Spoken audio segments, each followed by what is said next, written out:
ngalan ng Ama at ng Anak at ng Espiritu Santo. Amen.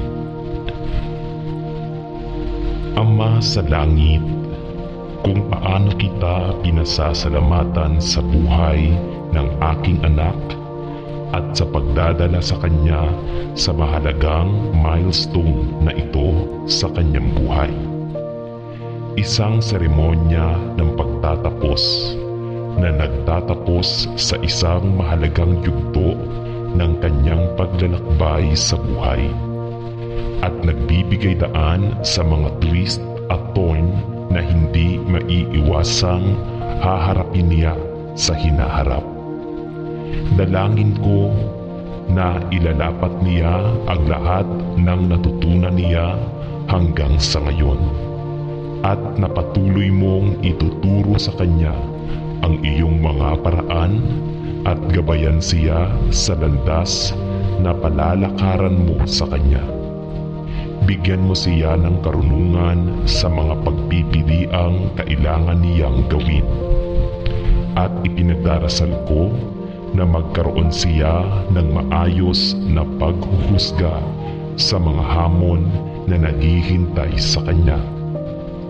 Dalangin ko na natutunan niya ang mga aral ng responsibilidad, integridad at biyaya na ituro sa kanya sa buong buhay niya.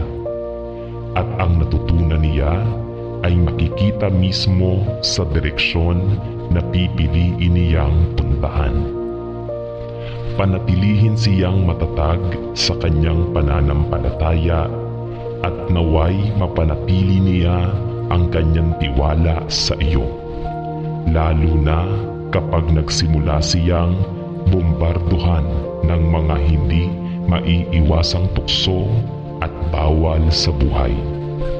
At maaaring siya ay tumigil sa buhay dahil dito. Napakaraming kabataan ang naligaw. Habang nakaharap siya sa isang mundo ng pagtatrabaho, ipinagdarasal ko na mapanatili niya ang kanyang tiwala sa iyo. Hinihiling ko rin sa maraming karagdagang mga responsibilidad sa buhay na kinakaharap niya ngayon, nagagabayan mo siya sa lipunan, sa pananalapi at espiritual sa lahat ng bagay, at siya ay bumaling sa iyo bilang kanyang gabay. Tulungan mo siya, Panginoon, upang manindigan ng mabilis sa pananampalataya kung saan siya ay naging batayan mula sa pagiging isang maliit na bata at pigilan siya na maimpluwensyahan ng hindi etikal na mga kasanayan sa negosyo o anumang hindi malusog na pakikipag-ugnayan sa lipunan. Ipinagdarasal ko na siya ay bumaling sa iyo sa lahat ng kanyang mga pangangailangan at pangangailangan, at na sa iyong panahon at sa iyong paraan ay magdadala ka ng isang makadiyos na asawa sa kanyang buhay.